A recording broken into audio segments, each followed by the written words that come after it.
at the beginning? Ah, well, I didn't grow up in New Zealand, although I was born in Britain, born in London. I spent my formative years from the age of 4 to 18 in South Africa, in white South Africa, which was an intensely political society. I spent all the 1950s there. I got there in 1949. I left in 1962. And that just turned me on to studying politics. And so when I went to university,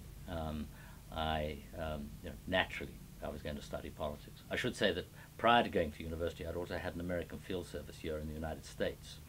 And the first time I went to the United States was in 1962-63. It was a very interesting year to be in the United States.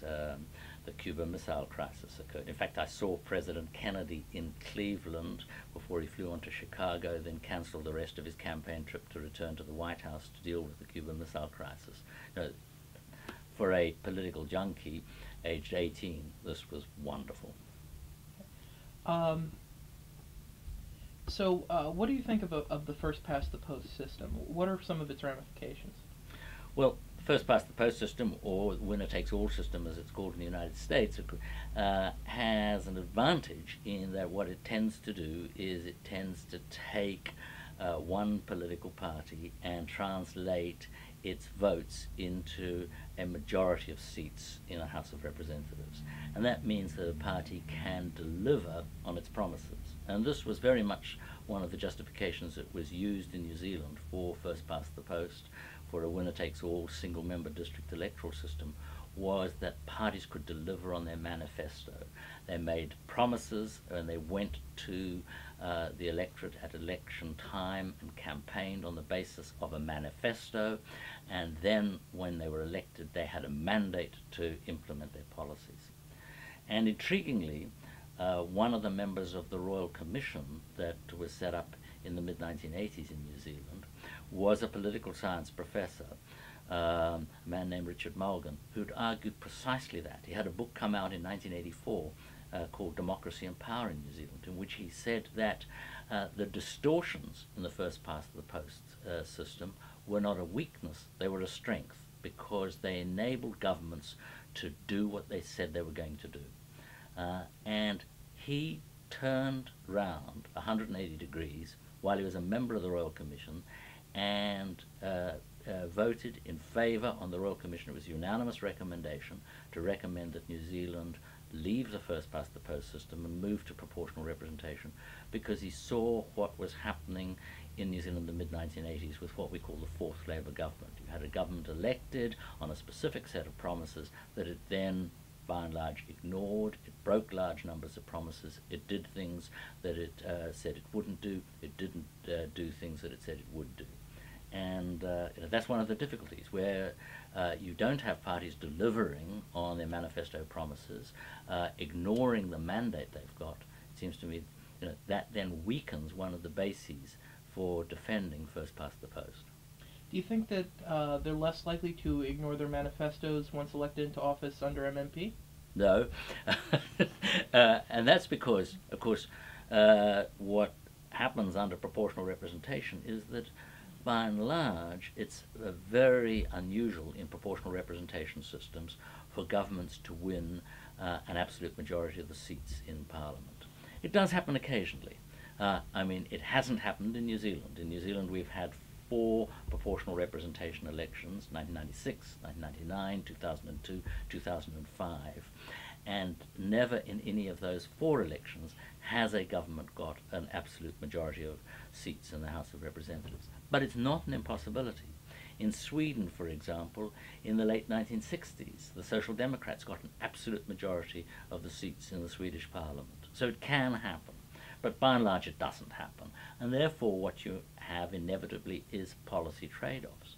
But what that reflects, one hopes, is that the policy trade-offs that eventuate at least then have majority support, because different parties come and say, well, we want such and such implemented, we want so and so implemented, and they reach some sort of agreement. Because the truth is, New Zealand is a reasonably heterogeneous society. It's a diverse society, and I think growingly more and more heterogeneous rather than homogeneous and uniform. And so there isn't a majority opinion on large numbers of things. There are a variety of opinions. And I think that in some ways politics is more truthful if it reflects that variety. And you believe that MMP increases the variety in Parliament? Oh, undoubtedly in two senses. What MMP has clearly done, and one of the criteria that the Royal Commission had for evaluating voting systems was fairness to political parties, and proportional representation systems by definition are fairer to political parties. Where you have a system that says a party should, subject to certain criteria, we have a threshold, obviously, we have two thresholds, but subject to that, a party should get roughly the share of seats in the House of Representatives that is in line with the share of votes that it got in the country as a whole. By definition, you're going to be fairer to political parties. And so that we have much wider representation. At the last election in New Zealand, the 2005 election, you had 8 political parties qualified for representation in Parliament. 4 of them got more than 5% of the votes apiece. And 4 of them got into Parliament on the other threshold. They won at least one single-member district seat and therefore qualified for a share of all the seats in Parliament. The smallest won 1 seat, and its party vote qualified it for only 1 seat, so it brought nobody else into Parliament. The second smallest won 1 seat and qualified for 1 additional seat. But 8 seats in Parliament is very, very different from what New Zealand used to be in the 50s, 60s, 70s and 80s. 8 parties in Parliament is very different from the United States House of Representatives, which is very much a 2-party house. Okay. Well, 1 second. Okay, good. I was a little bit worried that I forgot to turn on the microphone. You did, but I turned it off. Okay. Does a winner-take-all, first-past-the-post system inevitably lead to a 2-party system? The answer to that is it helps to have it helps a 2-party system to exist. And the United States is a prime example because there is no serious third-party movement in the United States. And so, in fact, the US House of Representatives over the years has been moderately proportional because you have only 2 parties back. Where you introduce the distortion is once you have a serious contender as a third party, getting a significant proportion of the votes. And in New Zealand, in 1954, a third party seriously contested the election. It got no seats in the House of Representatives, but that led to the distortions. And ever since 1954 in New Zealand, no party has ever won a majority of the votes, more than 50% of the votes in a general election. Now that's not the case in the United States because there is no serious third-party alternative. But where you look at, for example, Britain, where you have third parties in the form of the Liberal Democrats taking votes from the Labour and the Conservative parties throughout the country as a whole, particularly throughout England and southern England, where you have regional nationalist parties, the Scottish nationalists, the Welsh nationalists, the Irish political parties. Clearly that's going to lead to distortions as well. That did, I noticed back in 2005 when they had the 2005 elections that Labour won a majority of the seats with like 36, was it 39% versus the Conservatives 36%? I forget the exact figures, but indeed, that's a very common feature of British politics. Margaret Thatcher, who built up some huge majorities in Parliament, Tony Blair's early governments, some very, very big majorities in the House of Commons, usually got about 40–42% of the votes. And that's one of the arguments in favour of first past the post from the perspective, well, if you deliver a party that then delivers on its manifesto promises, if it does what it said it was going to do, you have effective government. Effective government was one of the criteria that the Royal Commission on the Electoral System used to evaluate electoral systems. But then there were others, already mentioned fairness to political parties. Another very important criterion is effective parliament. Is parliament merely the lapdog of the executive, or does it have a voice of its own? Does it have an independent power? Can the legislative branch of government hold the executive branch accountable or is it in effect the plaything of almost peripheral to the executive branch of government? And that's a traditional weakness of the Westminster system, of the parliamentary system of government, where your executive comes directly out of your legislature and then controls the legislature.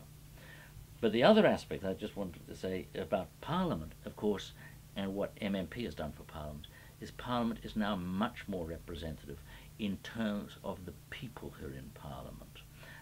There are now about 17% of the members of the New Zealand Parliament are Maori. Now, the Maori proportion of the population is around 15%. So, in other words, Maori are well represented in terms of ethnicity in the New Zealand House of Representatives. Since MMP, we've got our first Asian representatives in Parliament. There are two Asians, one person originally of Pakistani origin, another person originally of Chinese origin, one each for the two main parties, the Labour and National Party in Parliament. We have more Pacific Islanders in the New Zealand House of Representatives as a result of MMP. And the other thing that we have is we have more women in Parliament. We have about 30% of the Parliament. Ever since MMP, we've had about 30% of the Parliament have been women. It's not 50%, it's not 51%, but it's better than the previous 21% maximum that we had. Okay.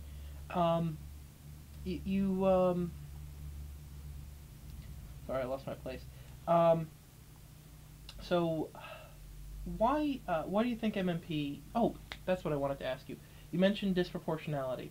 Now, there have been very disproportional results in New Zealand under first past the post and winner take all. I'm referring specifically to the 1978 and 1981 elections. Yes. Labour won more votes, but National got more seats. Yes, yes. And that's something that can happen, just as it happened in the 2000 presidential election. Al Gore got more votes, but the Electoral College votes went to George Bush. So, I mean, that does happen. That was one of the criticisms of the first past the post system. The Labour Party was convinced by Geoffrey Palmer that well, they should at least look at alternatives, set up a royal commission to look at alternatives, because in 1978 Labour said we were robbed. But there were many in the Labour Party who said, oh, but it doesn't matter, because next time when we win, we'll win big. Well, by 1981, when the same thing happened, they got more votes than the National Party throughout the country as a whole, but fewer seats. They were much more concerned come 1984 to promise, well, we'll have a royal commission. It was also a political thing. They were promising the votes of the Social Credit Party, who got 16% in 1978, over 20% in 1981, and very few seats, 1 seat and 2 seats respectively in those two elections. They were in effect saying, well, if you vote for us, we'll look at a fairer electoral system, or look at the possibility of a fairer electoral. So it was also a political move. But there is concern. I mean, that can happen, those distortions. It's happened in Canada on occasion. It's happened in the United Kingdom. It's a well-known feature of first past the post. And ultimately, the winner is not who gets the most votes, but of course the winner is who gets the most seats. Okay. Do you think, is it unusual for countries to change their electoral systems? It's very unusual for countries to change their electoral systems. Most countries tend to stick with what they've got. What has happened is that New Zealand is a prime example of an English-speaking country that changed its voting system. You've had the French occasionally change their electoral system. For purely political purposes, when the socialists thought they were going to lose power, they thought, oops, we ought to have proportional representation next time round, because that will help us preserve some seats in the parliament. Of course, the government that won changed it back to their two-round system. And by and large, the two-round system is the model that the French use. Another country that has changed quite a lot recently is the Italian. Government has changed the electoral system, once as a result of a referendum, once purely for political advantage. In fact, a few years ago, Mr. Berlusconi changed the electoral system because he thought it was going to be advantaged. He changed it from a mixed system to what I call winner takes 55%. Whichever of the main blocks got more votes than the other main block was guaranteed 55% of seats in the chamber in the lower house of the Italian Parliament. Unfortunately, that turned around to bite Mr. Berlusconi, because the opposition, the Olive Coalition, narrowly got more than his coalition, and so that and the results last year in Italy on election night kind of seesawed. Whoever was ahead jumped up to 55%, and then would fall back to 45% and jump up to 55%. So you have had. Japan is another country that has changed its electoral system, but by and large, it's not something that happens very often, and I think rightly so. It's somewhat destabilizing. I think countries should think carefully and seriously about changing their electoral systems. I think any country that changed its electoral system willy-nilly, too easily, too often, too quickly, would very rapidly encounter real problems of legitimacy. I think that voters have to think that the system is legitimate. So why do you think MMP was adopted in New Zealand? Well, why do you think that people voted for MMP in New Zealand, basically? Well, the Royal Commission on the Electoral System that sat in 1985-86 had recommended MMP. So when alternatives were considered in 1992 in a referendum, MMP had been cantering around the paddock, as we say, it had been running around the field, it had been there in play.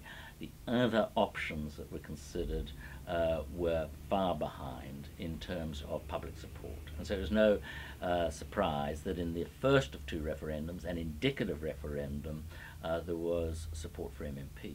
But in that referendum, there was a great deal of support for change, I think for a variety of reasons. One was that fairness reason. Here you'd had small parties excluded from Parliament or get very, very low representation in Parliament, even though they got on one occasion 1/5 of the votes. On another occasion, a party got 1/8 of the votes, 12.5% of the votes, and no seats in Parliament, the New Zealand Parliament Party in 1984. So there was concerns of fairness.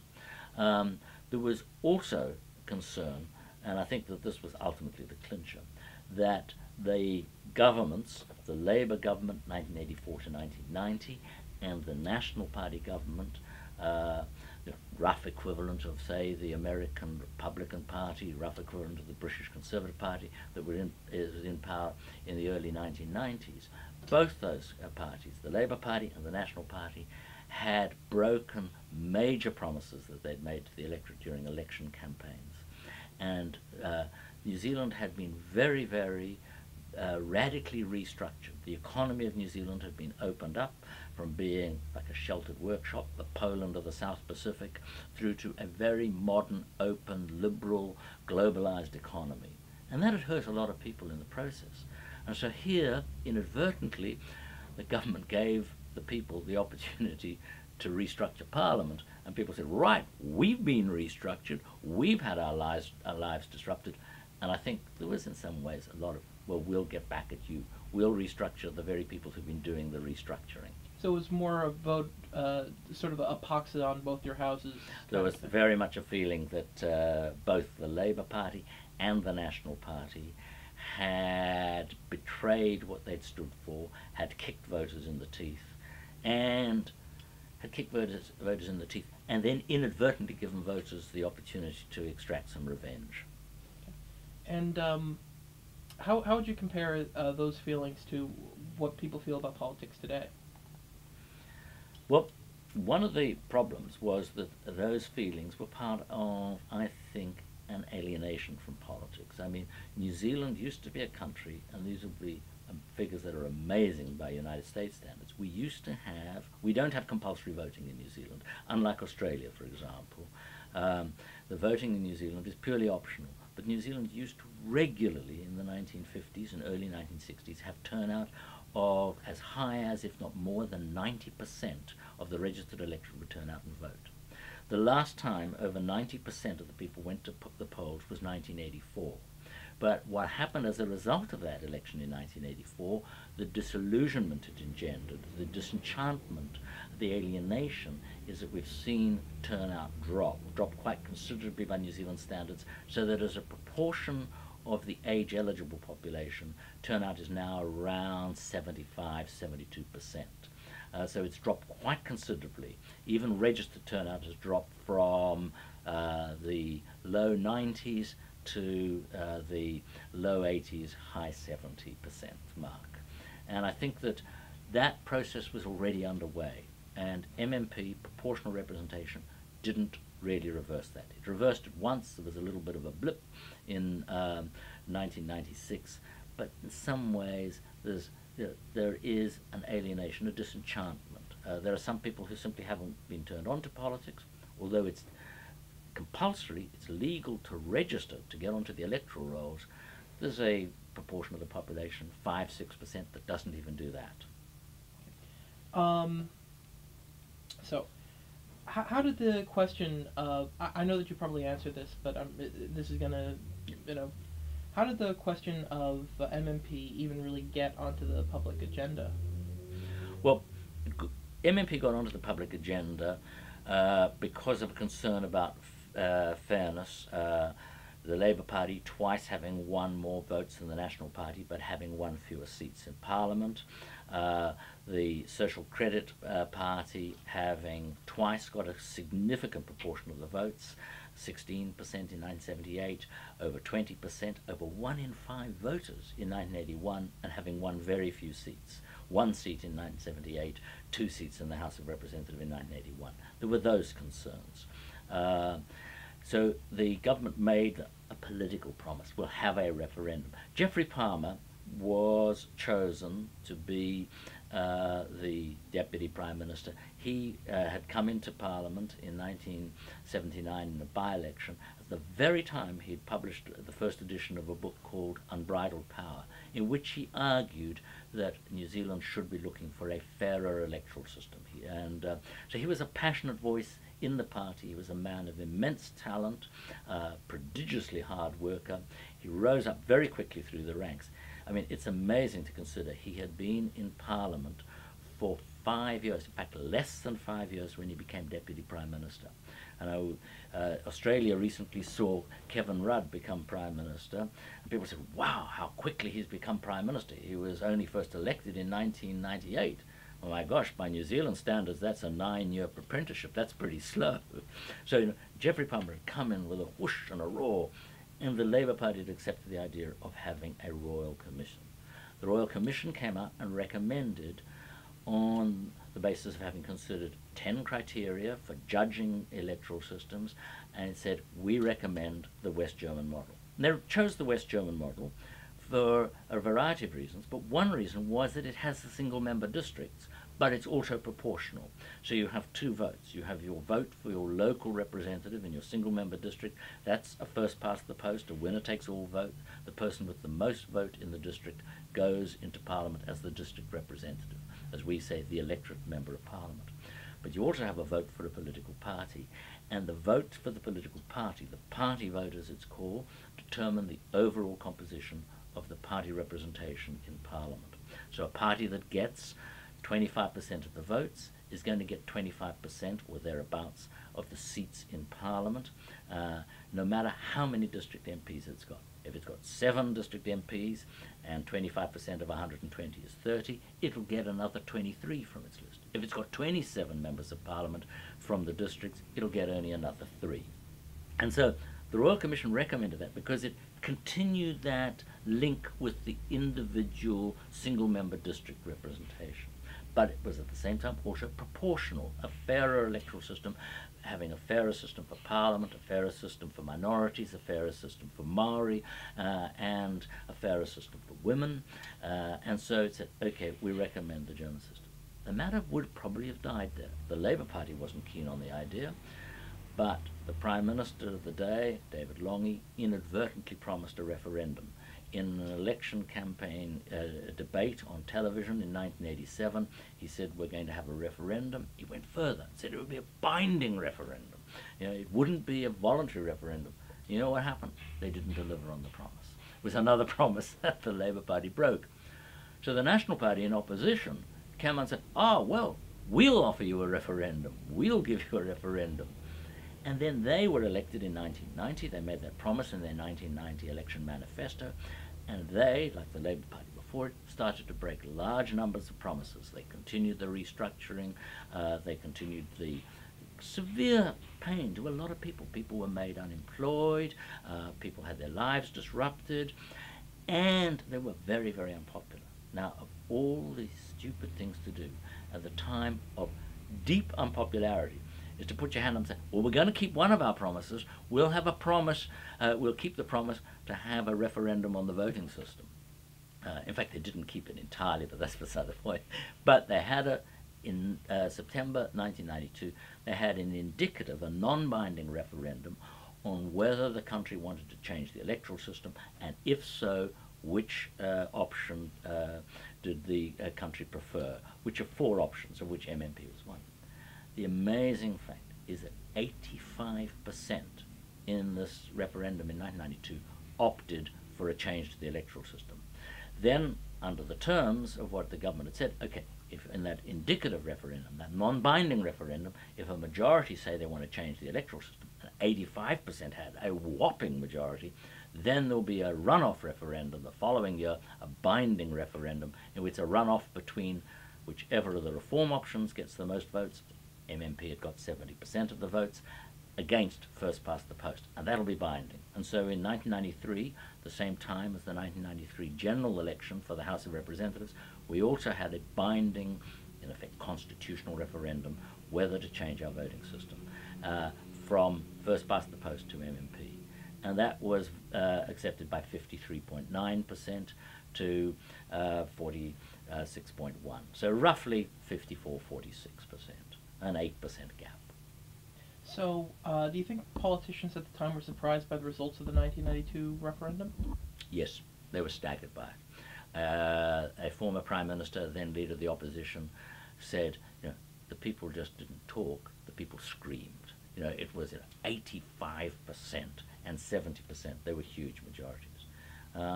But it was an amazing series of events, of political mistakes made by both the major parties. Both the major parties had deliberately ignored, broken promises that they had made to the voting public.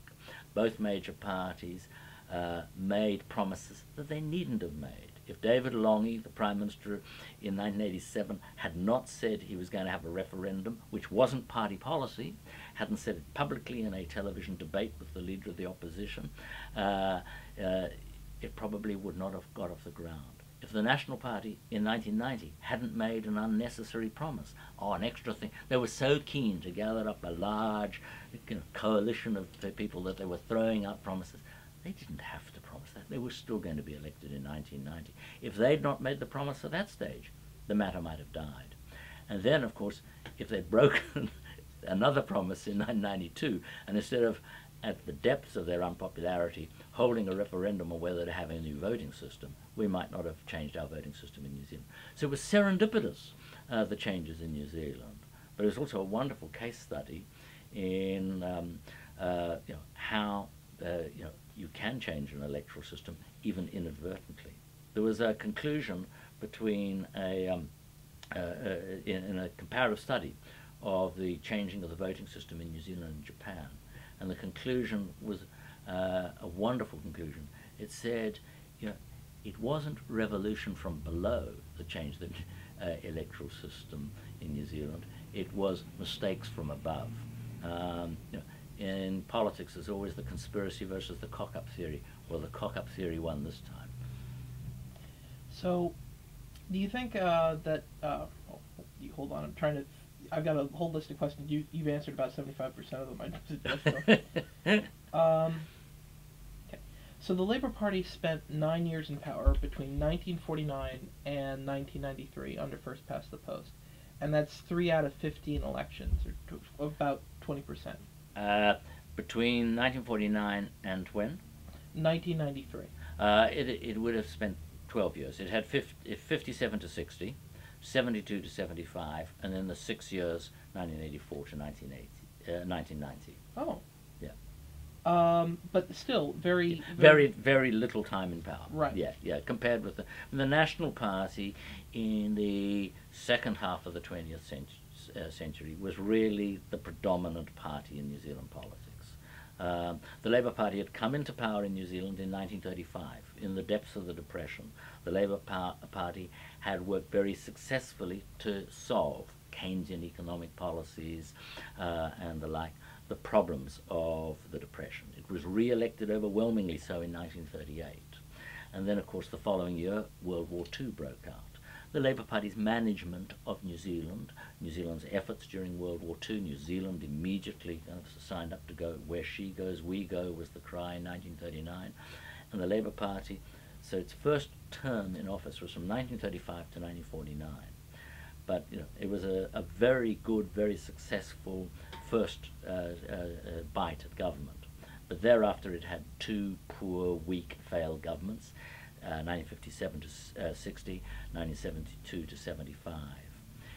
Its government in 1984 to 1990 was much more successful in that it was a transforming government. That government, the Longy government that Geoffrey Palmer was Prime Minister in for a year, Mike Moore was Prime Minister in for about 7 weeks, but that government really began the transformation of New Zealand from a sleepy, protected backwater to a modern, globalized economy.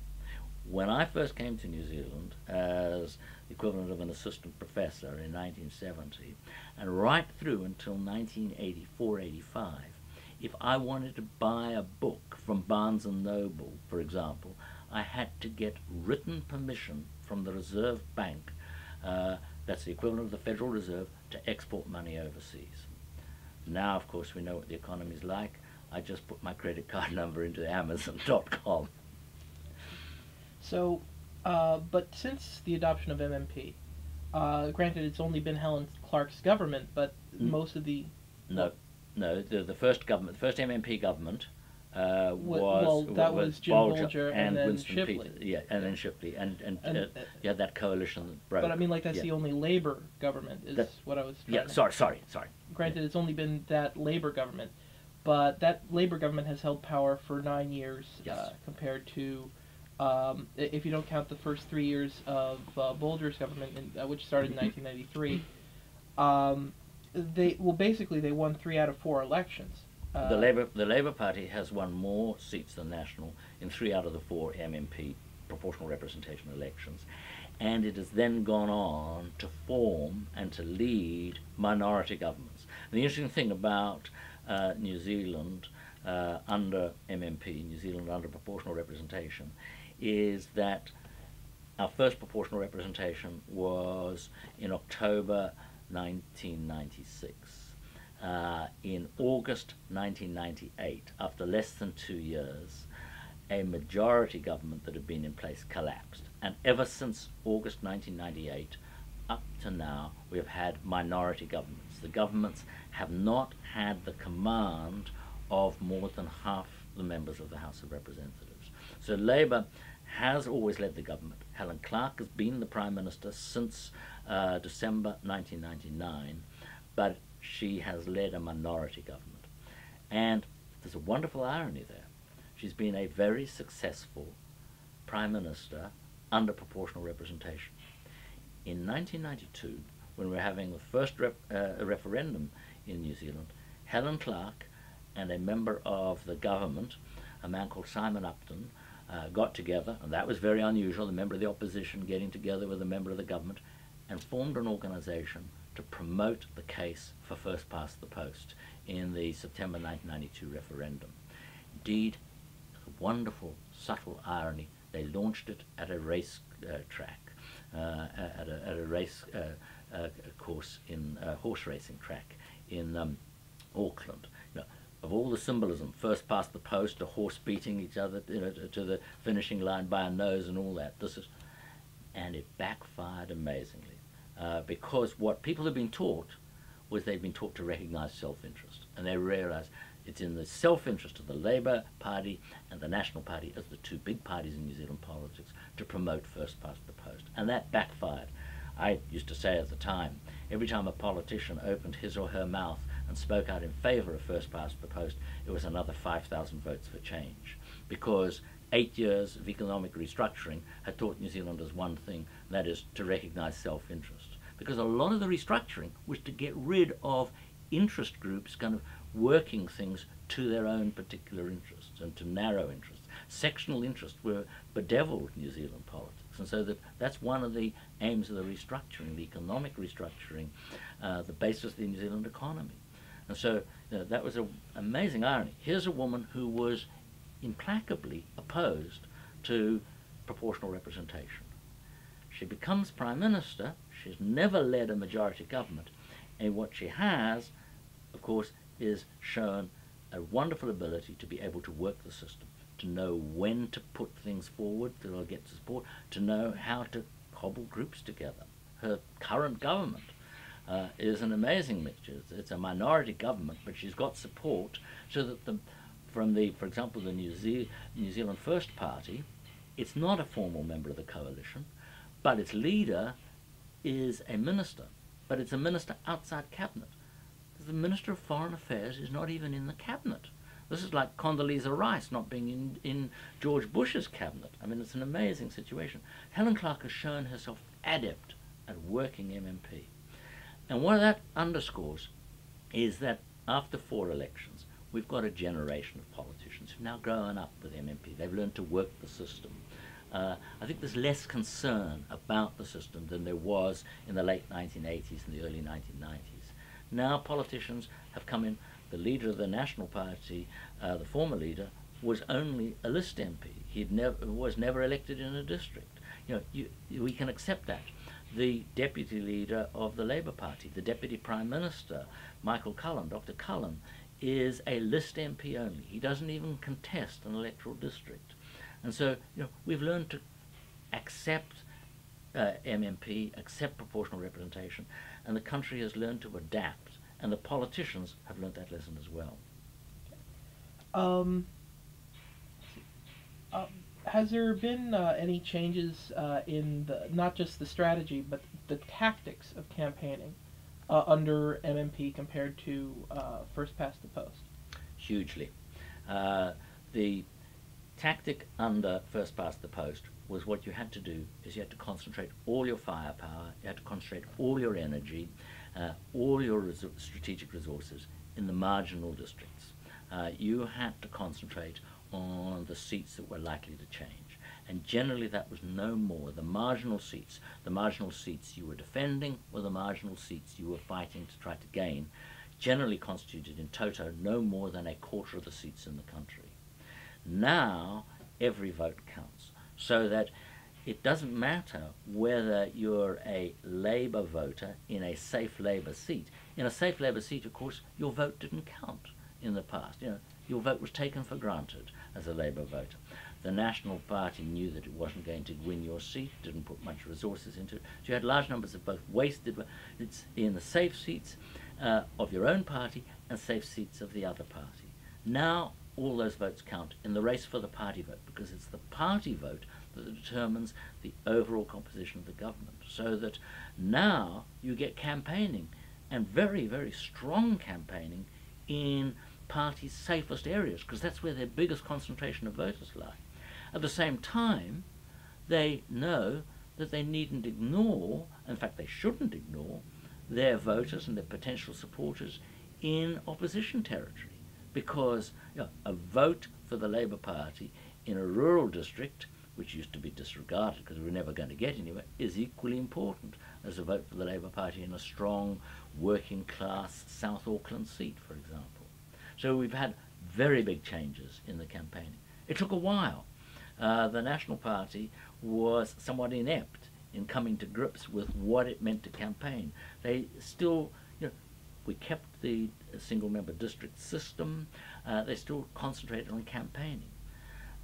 A few elections ago, 2002, there were some wonderful instances of National Party candidates campaigning for the district vote in districts they had no chance of winning, where what they needed was the party vote, because that was going to help them, as also being candidates not only in a district but also on the list. That was going to help them get into Parliament and they completely misjudged it. They learnt the lesson. 2005, the National Party ran a very slick nationwide campaign for the party vote. So it has had a clear effect. About that about that 2005 campaign, there was a bit of negative campaigning during that time too. I'm specifically referring to the billboard campaign of Don Brash, Yep. The tax cut, iwi Kiwis, that whole thing. Do you think that negative campaigning is more or less or completely unchanged from First Past the Post to MMP, both in the likeliness of it being used and its effectiveness? I would say, with regard to, for example, the 2005 campaign by the National Party, and it was a brilliant billboard campaign, I would say I wouldn't classify that as negative campaigning. I think that was very much what you call contrast campaigning. They were contrasting the positions. In fact, they, in some ways, broke a law of politics. There's one law of politics is you never publicize what your opposition thinks. Well, here the billboards gave 50% of the space to what the opposing party thought. Of course, your characterization what the opposing party thought. But they were putting forward the opposition's views. And I think contrast ads, and I think many American political scientists say of United States advertising, political advertising, that there is a difference between contrast ads and attack ads. And attack ads are where you simply concentrate, and it's often on the record of the individual in the House of Representatives or the Senate and what they've done, or their record in another sphere in life, and you go over and over and over, and almost sometimes very distorting judgments. So-and-so has voted 23 times against a tax rise, but of course it might have been rejecting a small tax rise in favor of a big tax rise. But you get that type of thing happen often. In the United States, it's much less prevalent in New Zealand. Money is much less important in New Zealand politics. We have a much, much tighter restriction on the amount of money you can spend. The law up to and including 2005 was that in the 3 months preceding an election, an individual could spend only $20,000 in campaigning for a district seat. A party like the National Party, a party like the Labour Party, a nationwide major political party, and those two parties are still the major political party. That's something MMP hasn't changed. They were the major parties under First Past the Post, they're the major parties under our proportional representation system in New Zealand. They're limited to spending, in 3 months prior to polling day, $2 million. That's chicken feed by United States standards. They also cannot buy television time over and above the allotted time they're given by the Electoral Commission. The Electoral Commission determines, and usually equal time for the major parties and much less time for the minor parties, but they determine how much time they can have on television, and that's it. You cannot buy additional television time. And so it really leads to much less attack advertising, because you've only got finite resources, finite money, and finite time. Therefore, you concentrate generally on putting your best foot forward. Let's see. In general terms, and again for an American audience, what is a Royal Commission?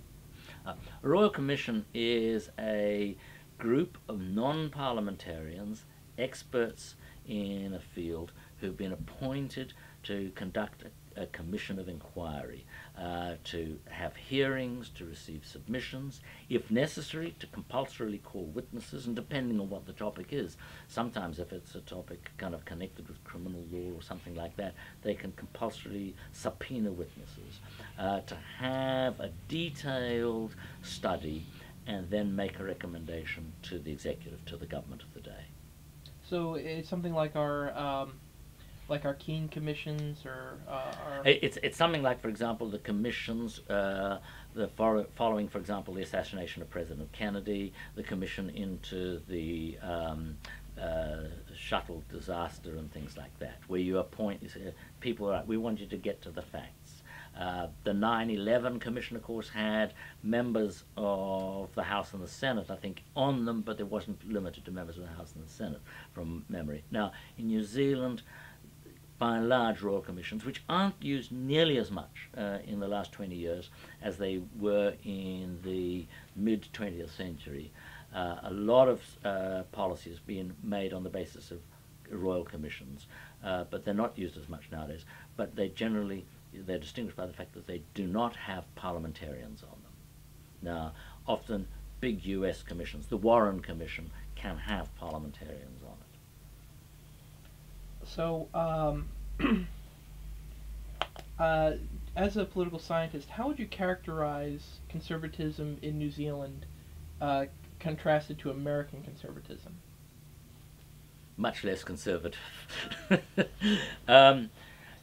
New Zealand is a country that really has been distinguished since the late 1930s, early 1940s by a pretty wide degree of consensus between the major parties in New Zealand, between the Labour and the National Party, on a wide range of issues. There's a widespread acceptance, for example, that New Zealand has a basic level of a welfare state. I mean, one of the big turning points in New Zealand was when the Labour Party, the first Labour government, Michael Joseph Savage, the first Labour Party Prime Minister, won re-election in 1938, and the National Party at that stage turned around and said, you know, the only way we're going to get into office again is if we accept the idea of a welfare state. And so ever since the early 1940s, the National Party has accepted the welfare state. And then the argument comes, well, who's the better manager? Who can better run the welfare state? Another area that was particular interest to US audiences, of course, was in the mid-1980s, the fourth Labour government, the Labour government led by David Lange, adopted a nuclear-free policy. Most contentiously forbade the USS Buchanan from entering New Zealand waters because it could have had nuclear weapons. That nuclear-free policy got New Zealand into a lot of difficulty with the United States. In my view, frankly, the Reagan administration grossly overreacted, and that actually helped cement the policy in New Zealand, because there's nothing a small, tiny, insignificant country like New Zealand likes more than to feel they're being bullied by some big, large external outsider. And so when the Americans handled it, I have to say Reagan and Schultz handled it very, very badly. They overreacted. And they treated New Zealand as worse than some of the Iron Curtain countries. I suppose it's natural. An ally that kind of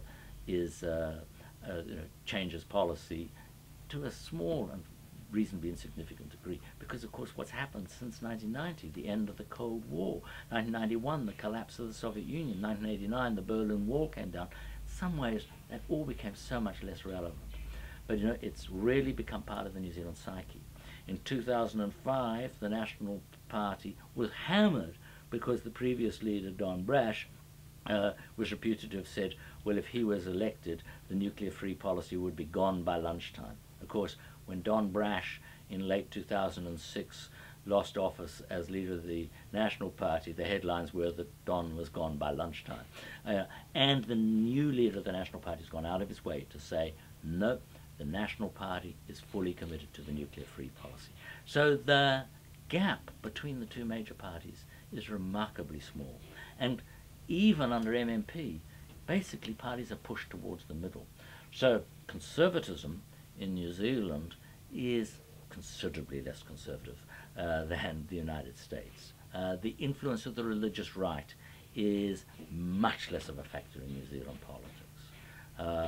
And so that I said at one stage the National Party was possibly the functional equivalent of the Republican Party. Yeah, that's in that it's on the right, it's the right, centre right, as distinct from the left, centre left of the Labour Party. But I don't think it can be really equated with, say, the congressional Republican Party in the United States. To give you several instances, gun control is not an issue in New Zealand. Abortion is not an issue. New Zealand has the most amazing abortion law. It has a fairly conservative abortion law that's applied liberally, and nobody since the late 1970s is going to touch that law for fear that it'll upset the apple cart. So there's an uneasy compromise. Yeah, and abortion is now just basically not mentioned in serious political discourse in New Zealand, which is very, very different from the United States. Um, what did the Royal Commission for Electoral Reform consider the criteria, or the most important criteria, for an equitable and effective electoral system? The Royal Commission was very concerned to say there were 10 criteria, and these criteria would be of different significance to different people. And it depends on your own personal assessment of an electoral system. If you think effective government is the overriding consideration of an electoral system, then you'll probably lean towards a first-past-the-post system, or an alternative vote, preferential vote system, which in America called instant runoff, like in Australia, or maybe a two-round system like France, that leads more likely to a majority government. On the other hand, if you say no, fairness to political parties is the main criterion of the 10 that I'm going to put emphasis on, then you're more likely to lead to a proportional system. If you're concerned and you favor a proportional system, but you're concerned to have effective local representation, then you're more likely to adopt, say, the West German type of proportional representation that retains single-member district members of parliament, than, say, the Irish system, single transferable voting, that has multi-member constituencies, and in some ways they can all wash their hands. Nobody is responsible. They're all responsible, but nobody is responsible. Or list PR, like in Scandinavia, where you have large multi-member seats. So that, you know, the mixture, they were very concerned to point out, you know, these are 10 criteria. They pointed out that not all of the criteria are of equal importance, and the mix will differ from country to country, and indeed person to person. And I do very strongly believe there's no such thing as a perfect electoral system. It depends on people's underlying values, on their prejudices, on their wishes, their hopes, their desires. Another thing is, all electoral systems end up electing politicians. So, do you think MMP or something like it, or another electoral system, would work in the United States? My own view is probably not, because after all, what you've got in the United States is you've got 200 and something, 230 years of a separate history. And I think culture, identity, tradition is very, very important. And I think that the big thing about the United States, it seems to me, is that there hasn't really been, for a very, very long time, a serious third-party movement in the United States. Basically, the Republican Party and the Democratic Party, as we know them, have been in continuous existence since about 1865. And that's a very, very long time. That's an amazing record of stability. And you have occasional third-party runs for the presidency, and they tend to be the spoiler effects. But 2000, the Ross Perot factor in 1992 and 1996, but they're not serious movements. Ross Perot hasn't left behind an infrastructure. Ralph Nader hasn't left behind a serious infrastructure. So that, really, I suspect that for the United States, MMP probably isn't a realistic option. And I wouldn't go around kind of proselytizing in favor. I mean, a much more important aspect for the United States is probably some sort of reform to the Electoral College. But there again, of course, the Electoral College is cemented in. The big states, the Texas, New York, California, they have an advantage because they're big. They have lots of members of the House, and although their weight in the Electoral College is slightly reduced proportionally because they only have 2 senators, as does Delaware, or as does Alaska, they still have the chunk of the votes. A lot of the campaigning, will have to take into account Texas, California, and New York. But also the small states have an advantage because they're slightly disproportionately overrepresented in the Electoral College. But of course, what that leads to is, of course, the type of distortion that occurred in 2000. And I suspect in the United States that's a very, very important debate in the long term. The Electoral College was something that was invented in the late 18th century. Is it a solution for the 21st century as it currently exists? Okay.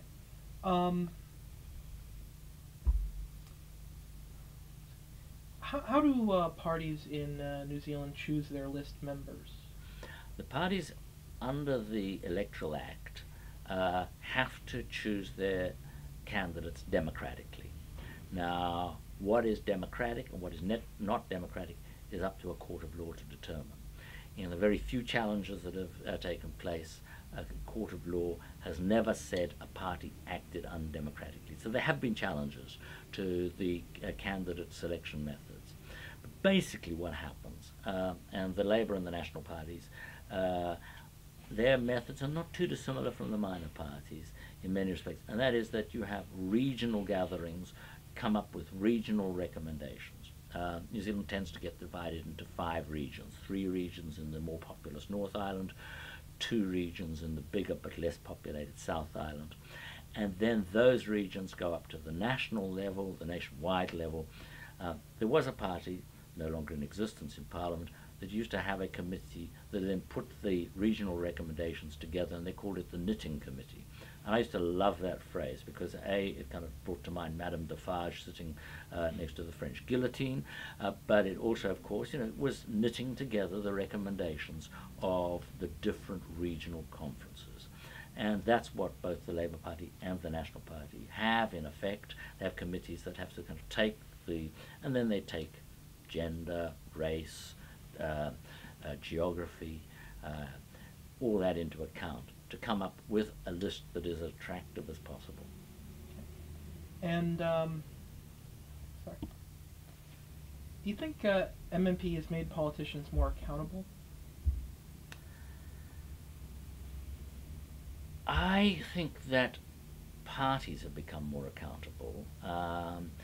Parties are more aware that they can have an influence both in opposition. They might have to be consulted. The government might have to say, look, we haven't got the numbers to get through.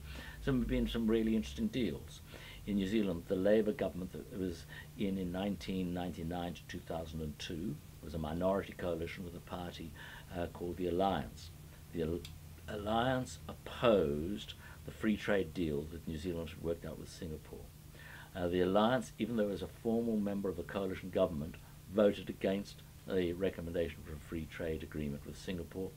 The National Party, the main opposition party, came on board and voted for it, and that's how the deal was signed and sealed.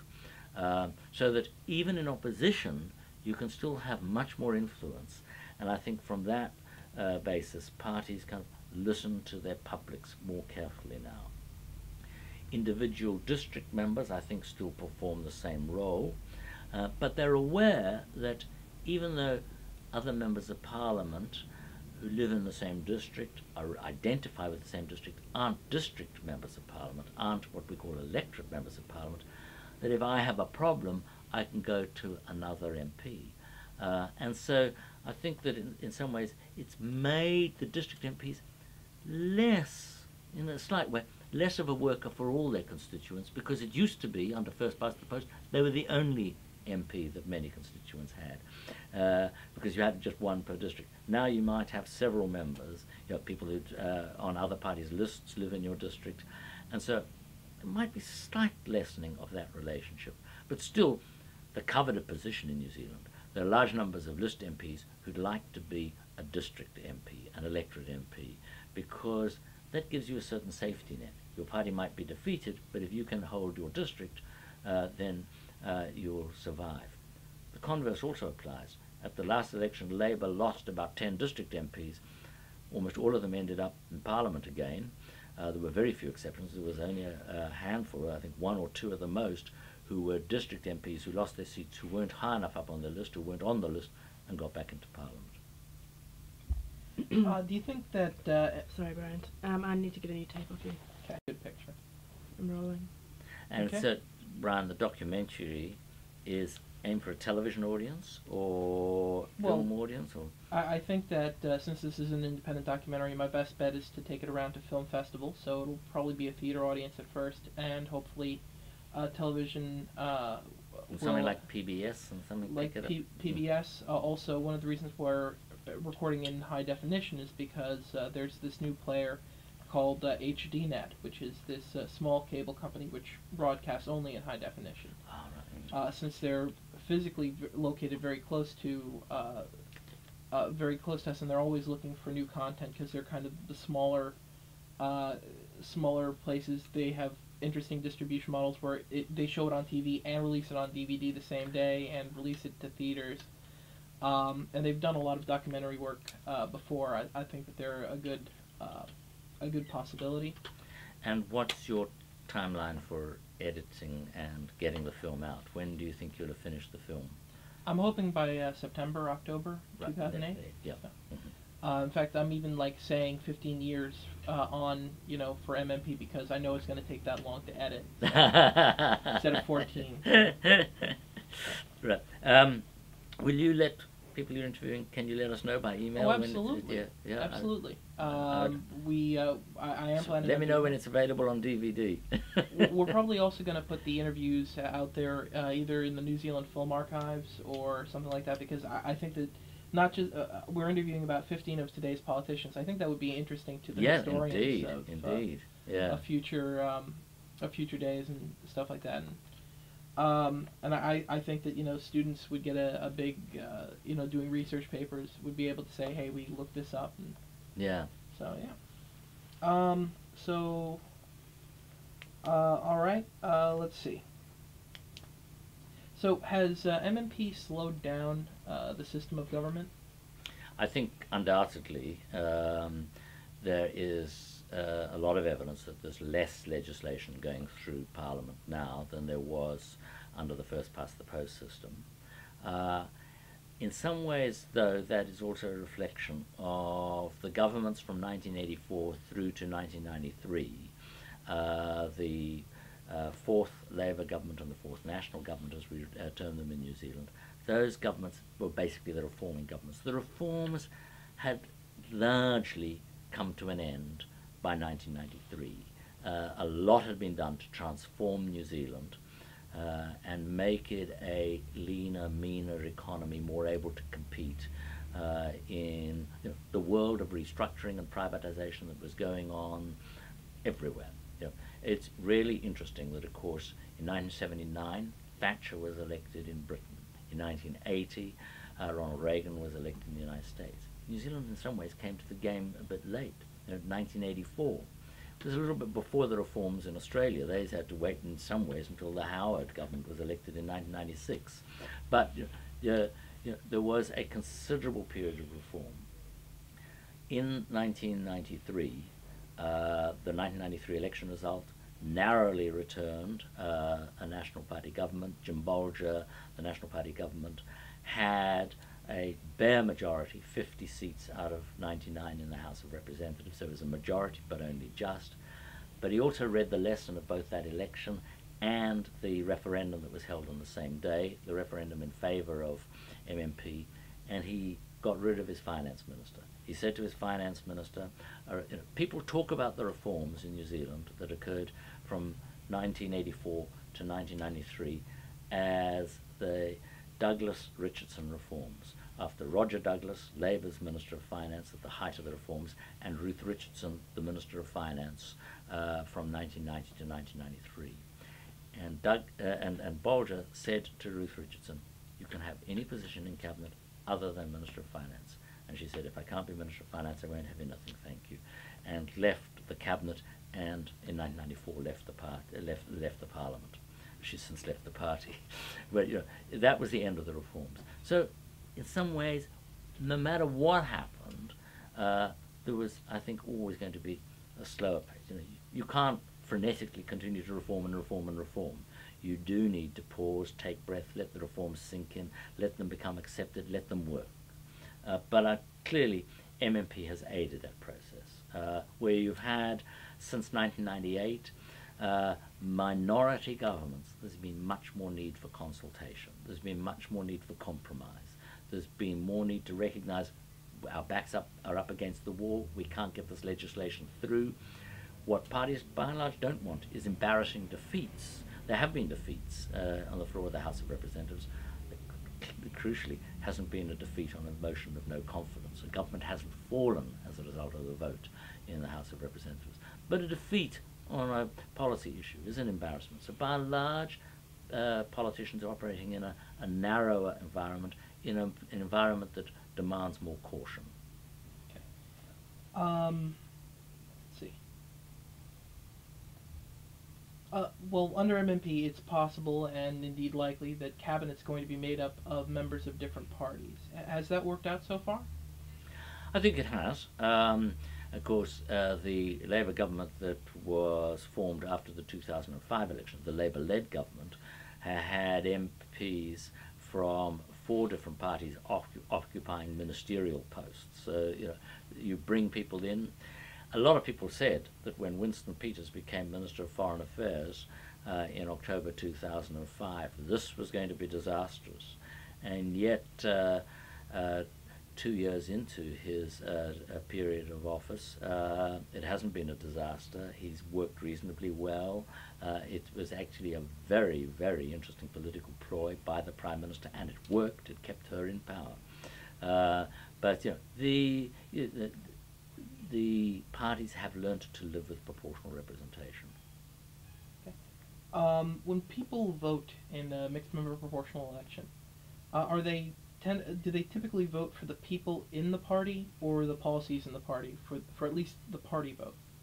For the party vote, there is always going to be a mixture of reasons, and there are going to be 3 basic reasons. They're the 3 P's of politics, and they're policies, their personalities, and sorry, no, they're also party. A lot of people vote because they're party loyalists. They're brought up, they identify with the Labour Party, with the National Party. So that's still a reason. Some people will vote for a party regardless almost of its policies and personalities in those parties. But I think that for the party vote, yes, personality is important, the quality of the leader, the party is important, but I do think policies are given an added importance. For the electorate vote, for the district vote, for the vote for the local member of parliament, that's interesting.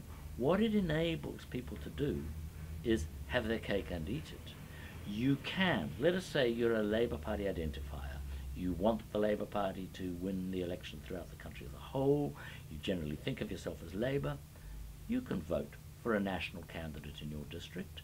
If you give your vote for your party to the Labour Party, you're not hurting your party in any way, because it's that party vote that determines the Labour Party's overall representation in Parliament.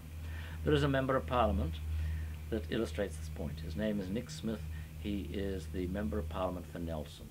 He's a National Party member. In every one of the 4 MMP elections, 1996, 99, 2002, 2005, the National Party, through Nick Smith, has won Nelson. The Labour Party has won more party votes in Nelson at every one of those 4 elections. There are equivalents on the other side. There's a man called Harry Duynhoven, who was elected for the district of New Plymouth. Harry Duynhoven is basically in an area that now has more votes for the National Party in the party vote. It was the case in 1996 when he was first elected. And yet people say, okay, I can vote Harry Duynhoven and vote National. So people can split their tickets. The proportion splitting their tickets in New Zealand is high. It's around 1/3 of the electorate. It's been as high as 39%, nearly 4 in every 10 people, splitting their ticket between their vote for their local Member of Parliament and their party as cast through their party vote. And that's something I think people like about MMP. You can safely vote on the quality of your local candidate at the local level. Okay. What are your views on the 5% threshold? The 5% threshold is interesting. I think it's important to have a threshold. I actually think that where you look at countries like the Netherlands or Israel with thresholds of lower than 2%, where you look at Denmark with a threshold of 2%, I think that that is almost promiscuously low. It can get too many parties into parliament. It can lead to much more difficulty. In the case of Israel, we see how difficult it is to form governments. So I think a threshold of around about 4-5% makes sense. The Royal Commission on the Electoral System in 1986, its report recommended a threshold of 4%. Parliament chose 5%. Germany's threshold is 5%. Ironically, Parliament chose 5% in part because no party had got between 4 and 5% since 1943 when they were debating the issue in 1993. The first MMP election, 1996, a party, the Christian Coalition, got 4.3%. It would have been in Parliament had it won a district or had it been the old recommendation. But at 5%, it didn't elect one MP. And so there was it's about right. I think there's more concern with the 1%, a one-seat threshold. The one-seat threshold really does distort campaign. The one-seat threshold says if the United Future Party wins one seat, and Peter Dunn is a former student of mine, Peter Dunn, the leader of United Future, has won his seat and basically the successor seat to the seat he originally won in 1984. He's won it election after election after election. He'll go on winning it for probably as long as he wants. But it says you win that one seat, then you'll get as many MPs as your party vote, even if you've got less than 5%. And I think that leads to distortions. Why should a party that wins, as in 1996, 4.3% of the party votes, but no district seat, get no MPs, but as in 1999, a party that wins 4.3% of the votes, the New Zealand First Party, but wins one seat, Tauranga, therefore qualify for another 4 members of Parliament. I don't see the logic to that. I think it does lead to distortions. So I don't have much problem analytically with the 5% threshold. I think the one-seat threshold is the more problematic of the thresholds for New Zealand's electoral system. Okay.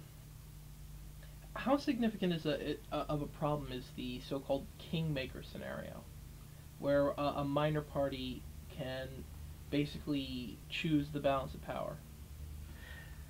That's the standard problem for proportional representation systems. It's claimed that in Germany it was the Free Democrats, the German Liberal Party, that would choose whether it was the Social Democrats or the Christian Democrats that went into government. It's the classic tail wag the dog conundrum. Now, it's actually a fact of physical life. In Yvette will tell you tails don't wag dogs. And it's also really a fact of political life. The tails don't wag dogs because you can try so hard. Sure, a party can say, we'll throw our lot, as the New Zealand First Party did in 1996, with one party or another.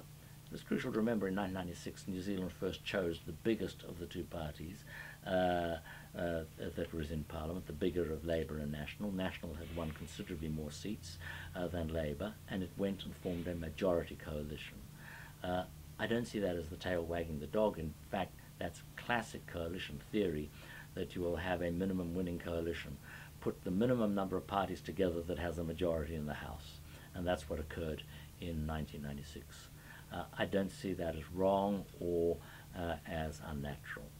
I think that what proportional representation does do is it says parties that get seats in Parliament are a part of the parliamentary process and need to be taken into account. Sometimes a party will be lucky, it'll be in a little bit more of a crucial fulcrum position than another party. Its views might be taken more into account. But tails don't wag dogs. I mean, it's interesting in New Zealand how many people refer to the government in New Zealand as the Labour government. It's not a Labour government. It's never had anywhere near a majority of the seats by itself, and indeed the Labour coalition governments have always been minority governments.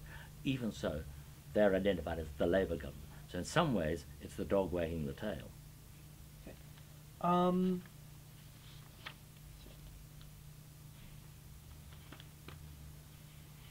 I think we're almost done. Helen, did you have any questions? Had you asked that very last question then? Oh, do minor parties get a bigger say in mixed member proportional than first past the post? Oh, undoubtedly. Yeah, clearly they do. I mean, and they can become players, they can become members of the cabinet. A wonderful illustration in New Zealand, and I think it's a very important illustration, is the role of the Green Party in the New Zealand Parliament. The Green Party has never been in government. It has not had a cabinet minister in any administration. The Green Party left the alliance in 1999, campaigned separately for election to Parliament. It was a constituent part of the alliance for the 1993 and 1996 elections, 1996 being the first proportional election. The Greens have always been in Parliament since they contested the election separately in 1999. They've not been in government, they've been in Parliament, but there's no doubt that the Greens have had a policy influence. The former Speaker of the House of Representatives, a man called Jonathan Hunt, who was the longest serving MP by a long chalk in New Zealand, was elected in 1966, and he stepped down in 2003, I think it was. He'd been there a very long time. And Jonathan Hunt was, I think, very perceptive. He was a person who opposed first past the post when it was being discussed as a possibility for New Zealand, opposed it in the referendums. And after 2 terms as Speaker, 2 and a bit terms, he said, I was wrong, and he singled out a Green MP, a woman called Sue Bradford, as an instance of how an individual from a minor party can have a really positive role in Parliament. Sue Bradford is a person who'd been arrested more times than I probably had hot dinners. She is a radical protester from years back. Instead of kicking down the system from the outside, she's now working for the system on the inside and has been remarkably effective. In 2007, a piece of legislation called the Anti-Smacking Bill came into force. It was a private member's bill sponsored by Sue Bradford, and she cogently argued it through committee and it became a law. And in the end, both the Labour Party and the National Party signed up to the bill, and it was a compromise between the Prime Minister and the Leader of the Opposition that saw Sue Bradford's bill to repeal a section of the Crimes Act that basically said, I can't hit you, but I can hit my child. They repealed that section of the Crimes Act, and it was because of the work of Sue Bradford. And there have been large numbers of other instances. And I think that there you've had somebody who, under a first-past-the-post system, was always going to be destined to be on the outside. In 1990, the Greens got about 6% of the vote and no seats. In 2005, they got 5% of the votes, they got 6 seats, and are a part of the parliamentary equation. So this has been beneficial for New Zealand, you believe? I think it's been beneficial on large numbers of scores, yes. On the other hand, it's not perfect. If one says, no, we want a firmer smack of government, smacking that is allowed under the Crimes Act, then you would say, well, maybe I prefer another electoral system. If you say, I want government there and Parliament where women are better represented, I want Maori better represented, I want minority political parties better represented, I want them to be a part of the overall parliamentary and government equation, then I think you would conclude, yes, it is better. But I'll tell you, MMP has been great for 2 groups of people, and I'm luckily one of them. It's been great for journalists and political scientists. It's made life much more interesting. Do you think people in New Zealand understand the MMP system when they go to vote? I think the answer to that is when they go to vote, largely yes. I think in the intervening 3 years, they kind of tend to forget about the details, and they do need reminding that it's the party vote that is paramount. MMP, proportional systems are actually not complicated. In fact, they're remarkably simple. The idea that a party's share of the votes is then reflected in its share of the seats is a very, very simple idea. But where you've got 2 votes, rather than, say, Denmark or Sweden 1 vote, or Holland 1 vote, then you need reminding which of the votes is the important one for determining the overall representation in Parliament. You need reminding that it's the party vote, not your local constituency district electorate vote. And I think people do need reminding that. And an educational campaign at every election is no bad thing. Okay. And see, I think I'm good. Can I just ask one question? Yes, of course. I think there's a bit of an international perception that New Zealand is very progressive when it comes to politics. We're one of the first to give women the vote, and MMP is quite progressive as well. But it sounds as though maybe both of those two instances were just mere blunders. Do you think our image of progressiveness is simply a consequence of a series of blunders? Well, I mean, there is happenstance, there is accident, there's serendipitousness in kind of all policy fields. But I do think that New Zealand is a moderately progressive country, and indeed becomes part of our psyche. We like to think of ourselves as progressive, therefore we'll consider progressive alternatives. I think that what happened in New Zealand on, for example, the whole question of the nuclear-free policy and the ban on, and the lead New Zealand took, for example, against French nuclear testing and things like that. I think that the pride it engendered, well, we've tried it. I think another area where New Zealand deliberately, certainly not by accident, moved to what is called accident compensation, no-fault insurance. You have a car accident while you're in New Zealand, Brian, and you will not be able to be sued. On the other hand, you won't be able to sue the person who runs you down on a pedestrian crossing either. They may take a court case for bad driving against the person, but you won't be able to sue them for their last buck. So that idea was very consciously thought out, interestingly through a royal commission of inquiry that then recommended this and a government took up that policy. So I think New Zealand does have something of a reputation it rather enjoys for progressive legislation. New Zealand at times has been very complacent. I mean, in the 1950s and early 1960s, New Zealand was remarkably complacent about something. New Zealand has the best race relations in the world. Well, I think what has happened since the 1980s is New Zealand has had not a wake-up call, but New Zealand has realized you actually have to work at race relations. And it was all very well talking about our Maori and kind of giving Maori very few fruits of the table. But I think that race relations has changed considerably. Maori have become much more a part of the equation in New Zealand society. And I think it's a very healthy thing. But the old complacency was the best in the world, certainly I think has been shattered. Cool.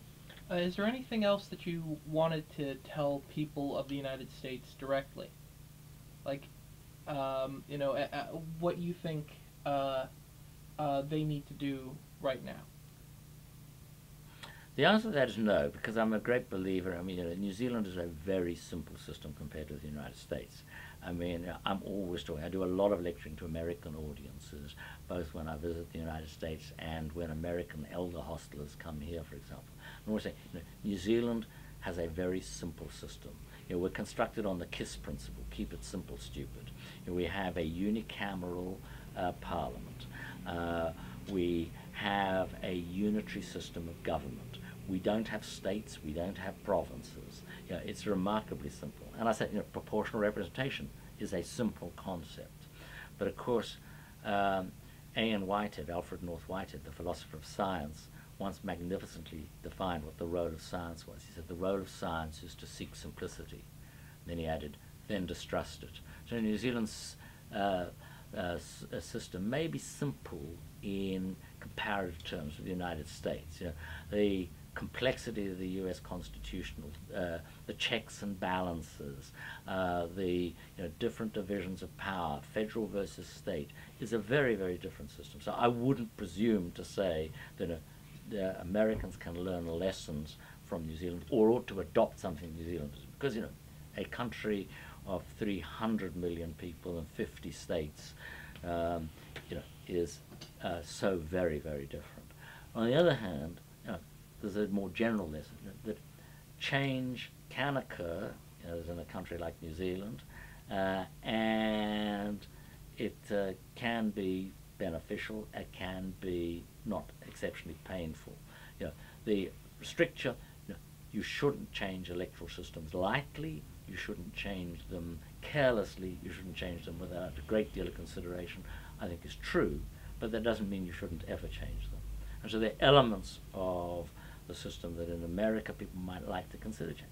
One area that I would change if I were American, say, why does Minnesota, Maine, and Massachusetts and Montana have a bicameral state legislature. The only sensible state in that sense is Nebraska. The idea of a bicameral legislature for the federal government makes a great deal of sense, but why have it at the state level? Why have it at the state level? After all, the Supreme Court in the 1960s said, you don't have separate representation for individual counties. So the basis, the fact that it's always almost on a formula, half the members of the House, the House is half the size of the Senate at the local level, or sometimes a third. But there's always a relationship between the two because they've got to represent equal numbers. Whereas that's not the case for the United States Federal Senate. That's an area that I often tease Americans about. They don't like hearing that Nebraska is the only sensible state. So I think that's it for the sit-down interview. Mind if we just get some views of the... Not at all, not at all. Okay. Thanks. How did you team up with Helen? Well, I was looking for people. Around the time that I got my second former prime minister, to agree to the project, I kind of figured out that I couldn't do this on my own. So I emailed the South Seas Film School. I asked them, would there be anybody who you would recommend for this project? Helen went to school here for honors philosophy, political science, and what was your third major? No, I did philosophy, history, and English. Oh, you didn't do political science? Oh, you. I did 111 actually. I was at your 111 lectures in 2001. Oh my gosh! So you've heard some of what I've said. She also has. Do you have it, or are you waiting for it? The graduate certificate in documentary directing. So. Oh. Yeah. And where's that? Where are you doing that? It's from South Seas up in Auckland. Yeah. Right. So you're based in Auckland now. I have been for this year, but I've been back down here for a few days now, and I just love it and immediately want to move back. So I think I'm going to. Actually, being down here and talking to all these people has made me realize, too, that I want to go back and get my PhD.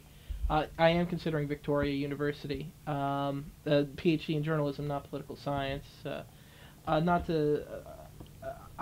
think I'm smart enough to do a PhD in political science. Oh, come on. I'm not smart enough to, take a very small topic in political science and make that 3 to 7 years work. So I'm going through that right now. I'm looking at a number of different colleges and universities for the PhD, none in the United States. Oh, okay. Because why? I've lived in the United States my entire life. This is my first time out of the country. So how did you get interested in this? What made you think, gee, I must do a documentary?